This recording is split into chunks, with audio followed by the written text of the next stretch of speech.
Alhamdulillah jamaah sekalian, zikir ini saya berikan ke jamaah pasti berhasil.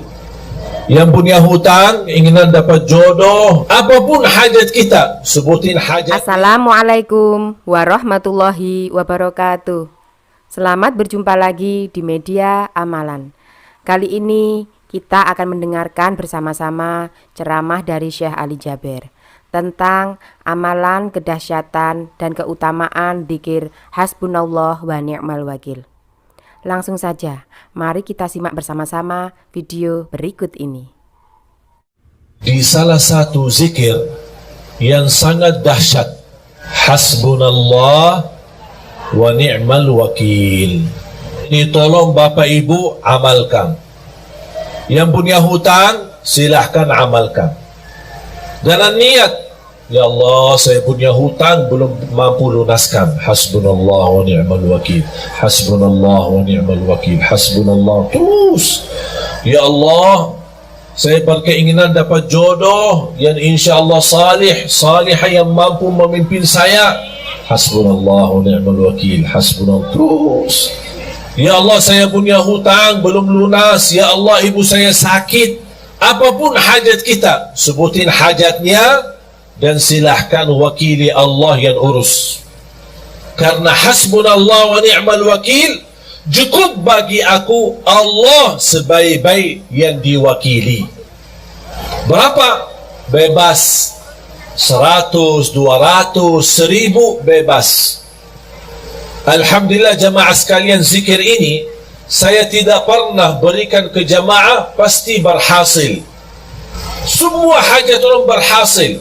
Bahkan ada di antara jamaah yang pernah WhatsApp, maaf Syekh, udah saya berkali-kali baca, tapi rasanya belum tuntas hajat saya. Di antara 1000 jamaah, kurang lebih satu-satunya aja yang dia belum berhasil. Yang lain ada yang dalam seminggu tuntas, ada yang 2 minggu habis selesai, ada yang sampai 1 bulan. Tapi rata-rata alhamdulillah semua berhasil mendapatkan hajatnya. Cuma saya kaget ketika ada seorang jamaah, Syekh, maaf, sampai sekarang kok belum selesai. Saya berkata, tak mungkin tak selesai. Tidak boleh, harus selesai. Kamu jujur dah selesai? Benar, sampai sekarang belum tuntas. Kamu ada masalah. Pasti ada masalah. Karena zikir ini sangat dahsyat. Tidak mungkin hajat kita tidak tuntas. Saya mulai bertanya, bagaimana hubungan kamu sama orang tua? Alhamdulillah baik. Sudah berkeluarga? Berkeluarga.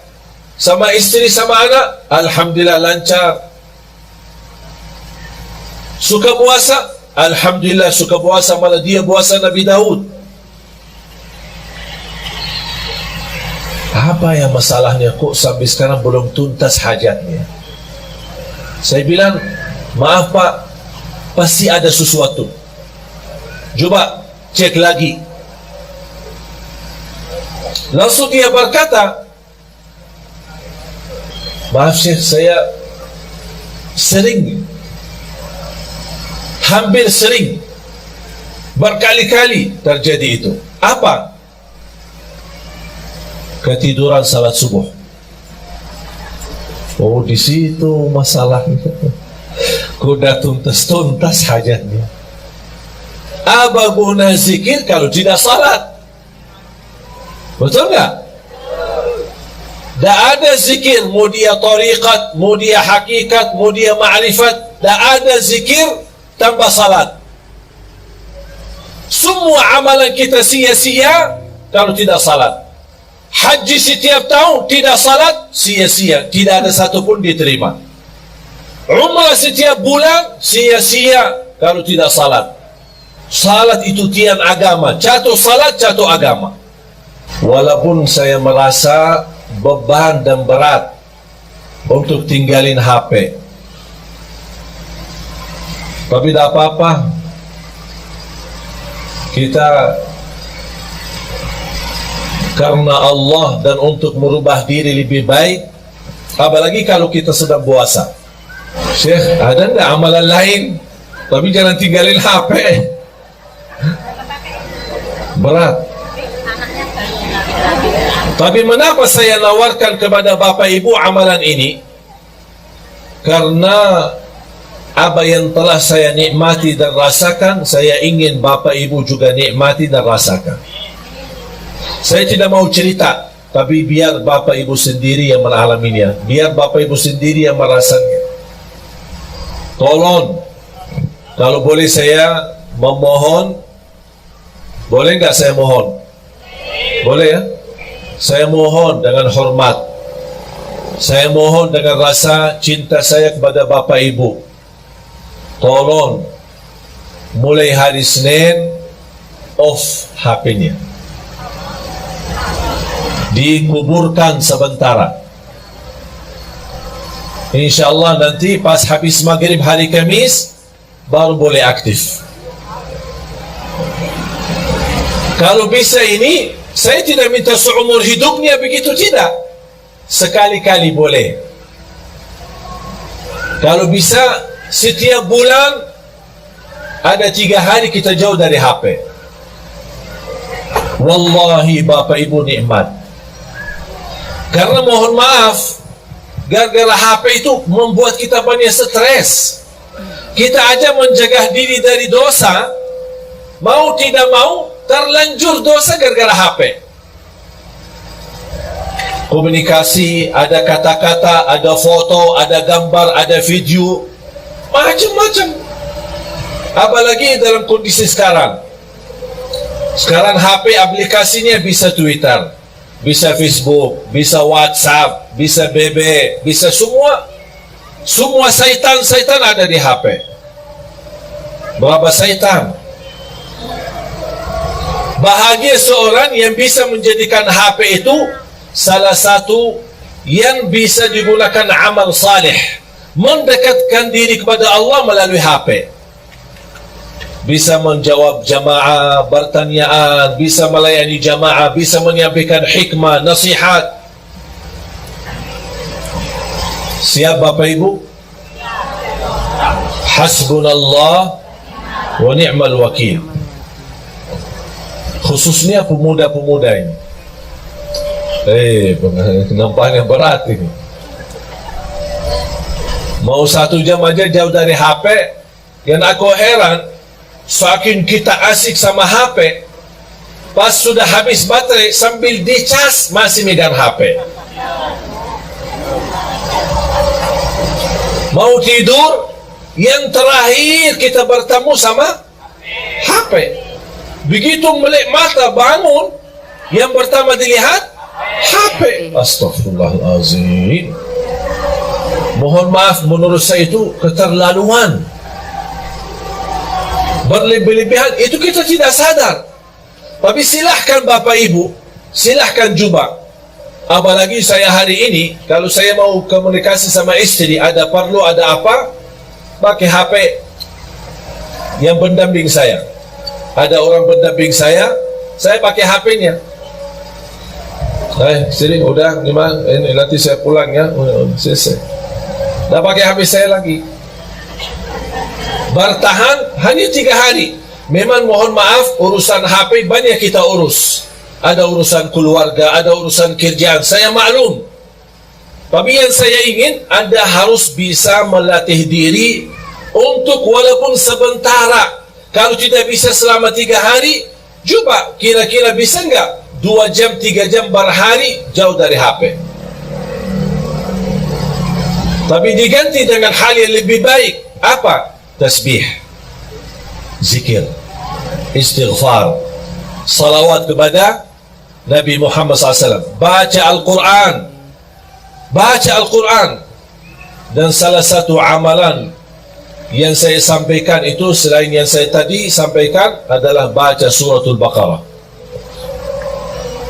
Rutin baca surat Al-Baqarah. Rasulullah sallallahu alaihi wasallam bersabda di hadis yang sahih, عليكم بسورة البقرة فإن أخذها بركة وتركها حسرة ولا تستطيعها البطلة.